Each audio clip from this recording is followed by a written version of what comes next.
Hi everyone, percentage के इस video में आपका स्वागत है। दोस्तों, परसेंटेज के कुछ महत्वपूर्ण प्रश्न है, एकदम बेसिक लेवल से हम लोग पढ़ रहे हैं, तो आशा करता हूं आपको ये वीडियो पसंद आएगा। आइए देखते हैं पहला क्वेश्चन। 3/25 का प्रतिशत में मान होगा, कैसे करेंगे? तो जब भी किसी इस तरह से भिन्न के रूप में दे दे, यानी फ्रैक्शन के रूप में दे दे और प्रतिशत में मान पूछे, तो आपको सीधे सीधे 100 से मल्टीप्लाई कर देना है। 25 इक्कन्ने 25, 25 चौको 100 और 4 तिहाई 12, यानी कि कितना प्रतिशत होगा दोस्तों? तो 12% होगा। ऑप्शन नंबर बी इसका सही है। दोस्तों, आपसे पूछा जा रहा है 9/75 का प्रतिशत में मान होगा। कमेंट करके बताइएगा दोस्तों कि इसका आंसर क्या होगा। दोस्तों, यहां पे क्वेश्चन दिया गया ना है 0.3 का प्रतिशत में मान क्या होगा। यहां पे पॉइंट में क्वेश्चन दिया गया है डेसिमल वाला, तो 0.3 को आपको कह रहा है परसेंटेज में आपको बदलना है। तो परसेंटेज में बदलने के लिए हम 100 से मल्टीप्लाई ही करते हैं, चाहे भिन्न में हो चाहे दशमलव में हो। अब मल्टीप्लाई करेंगे, कितना आ जाएगा? 300 आ जाएगा। 300 का मतलब एक अंक पे दशमलव लगा देंगे, तो हमारा कितना मिल गया? 30 मिल गया। तो यही आपका आंसर है। ऑप्शन नंबर बी जो है इसका सही है। 0.7 का प्रतिशत में मान क्या होगा? कमेंट करके बताइएगा दोस्तों कि इसका आंसर क्या होगा। दोस्तों, यहां पे क्वेश्चन दिया गया है, एक व्यक्ति अपनी आय का 4/5 भाग व्यय करता है, व्यक्ति की बचत कितने प्रतिशत है? देखिए, 4/5 भाग व्यय करता है तो बचत कितना करता होगा? तो बचत वो कितना करता होगा? तो 1/5 भाग करता होगा। तो बचत बराबर 4, एक में से हम क्या करेंगे? 4/5 को माइनस कर देंगे, तो 5 कन्ने 5, 5 में से 4 गया 1/4। अब कह रहा है कि यहाँ पे गलती से यहाँ 5 है, तो हमने यहाँ पे 4 लिख दिया है, ये होगा आपका 5। ठीक है, 5 होगा तो यहाँ पे हम लिखेंगे 5, तो 5 इसको सही से कर लीजिए। तो ये 1/5 आया है ना, तो बचत प्रतिशत कितना होगा? तो 1/5 गुणे 100 कर लेंगे। 5 से काटेंगे तो 5 दूनी 8, 5 दूनी 10 और 0, यानी कि कितना आ गया? 20% उसका बचत प्रतिशत है। ऑप्शन नंबर डी सही है, न कि बी। ये सही लिखा था एक, ये ऑप्शन नंबर डी सही है, 20% उसका बचत होगा। दोस्तों, यहां पे क्वेश्चन दिया गया है ना, 75 का 15% कितना होगा? तो 75 का 15% का मतलब हो गया 15/100, ऐसे लिख लेंगे हम। अब इसको काट दीजिए। 25 तिया 75, 25 चौको 100, मल्टीप्लाई करके लीजिए। 15 तिया 45, 45 बट्टा कितना आ जाएगा? 4। इसको काटेंगे ना, 4 एकन्ने 4, 4 एकन्ने 4, 4 दूनी 8, 4 पचे 20, 11.25 होगा। यानी 75 का 15% 11.25, ऑप्शन नंबर डी। दोस्तों, इस क्वेश्चन में कहा गया है किसी परीक्षा में एक छात्र 75% अंक प्राप्त करता है, यदि पूर्णांक 1000 है तो छात्र का प्राप्तांक क्या है? तो प्राप्तांक हम निकालने के लिए क्या करेंगे? तो सीधे सीधे लिखेंगे प्राप्तांक कितना, तो प्राप्तांक लिख लीजिए। यहाँ पे प्राप्तांक कितना उसको मिला है? तो प्राप्तांक उसको मिलेगा 1000 का 75%, 75% ही तो मिला है ना, तो 75%। कैसे निकालेंगे? तो 1000 का 75% निकालने के लिए हम 75/100 कर लेंगे, तो 75/100, 1 2 0 से 1 2 0 कैंसिल हो जाएगा, मल्टीप्लाई कर लीजिए तो ये आ जाएगा 750 नंबर। यानी 1000 में से उसको कितना नंबर मिला है? 750 नंबर, ऑप्शन नंबर सी। दोस्तों, यहां पे पूछा गया है ना कि ₹5 कितने रुपए का 20% है। तो मान लीजिए कि ₹100 का 20% जो है 5 रुपया है। ठीक है, ऐसे लिख लेंगे हम। तो इसको सॉल्व करेंगे ना, तो हमको क्या मिलेगा? x बराबर 5 गुणे 20/100 होगा, तो 100 ऊपर आ जाएगा और 20 नीचे आ जाएगा।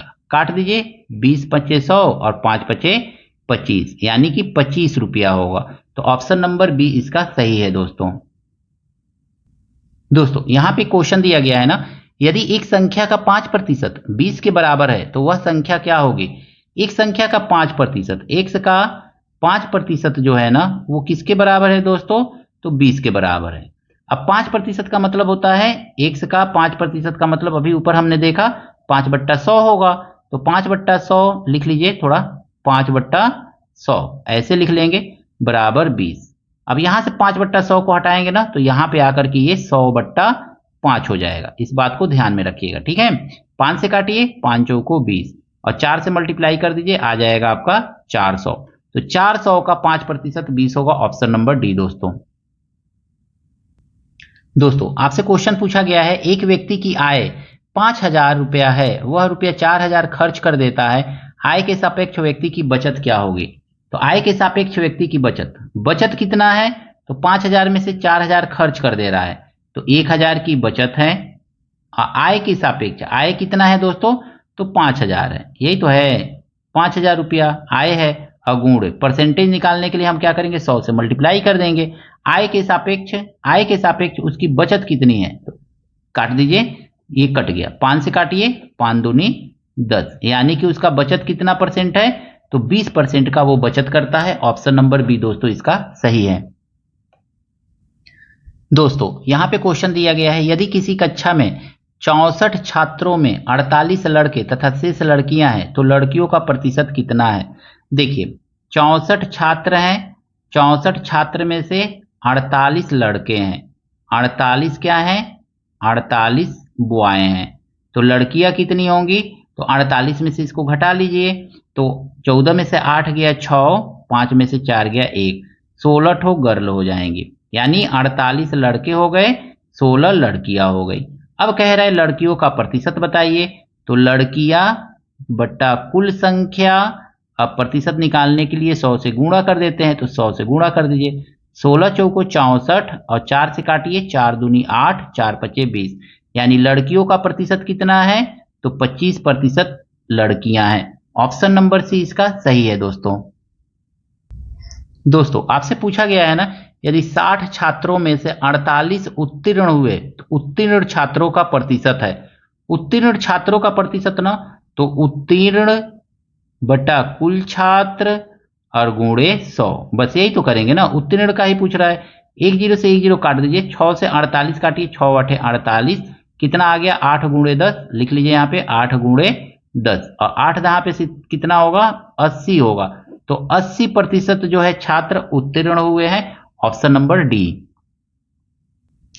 दोस्तों यहां पे क्वेश्चन दिया गया है ना, किसी परीक्षा में एक छात्र 800 अंक प्राप्त किया, यदि पूर्णांक 1000 अंक का है तो प्राप्तांक का प्रतिशत होगा कितना? होगा कितना होगा प्राप्तांक का प्रतिशत दोस्तों? तो आइए देखते हैं, कुल कितना प्राप्त किया है? तो प्राप्त किया है उसको ऊपर लिख लीजिए, कुल कितने का परीक्षा हुआ है उसको नीचे लिख लीजिए, और गुणा कर दीजिए किससे? 100 से गुणा, प्रतिशत में बदलने के लिए 100 से गुणा ही किया जाता है, ठीक है।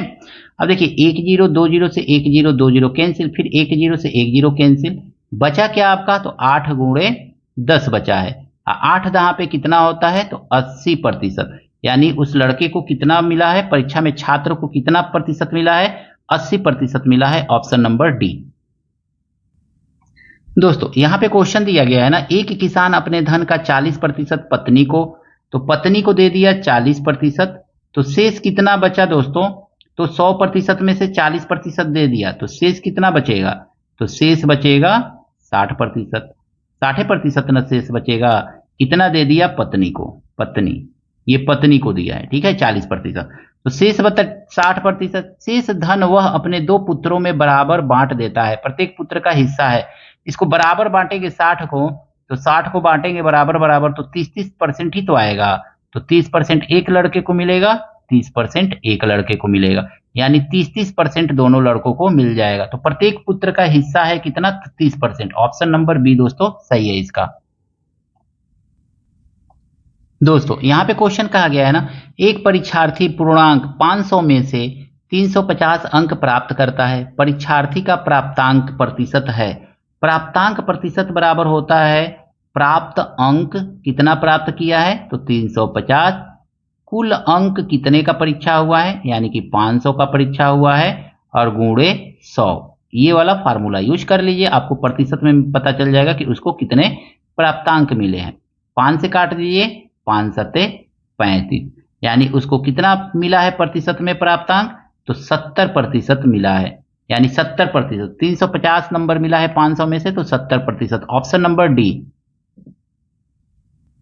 दोस्तों यहां पे क्वेश्चन दिया गया है ना, किसी स्थान की जनसंख्या 7,680 है, यह बढ़कर 8064 हो जाती है, जनसंख्या में कितने प्रतिशत वृद्धि हुई?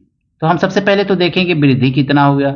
तो वृद्धि देख लीजिए कितना हुआ है। तो वृद्धि मतलब हो गया 8064 में से हमको क्या करना होगा, 7680 को माइनस कर देंगे। कितना आ जाएगा? 4। 16 में से 8 गया 8, 9 में से 6 गया 384 वृद्धि हुआ।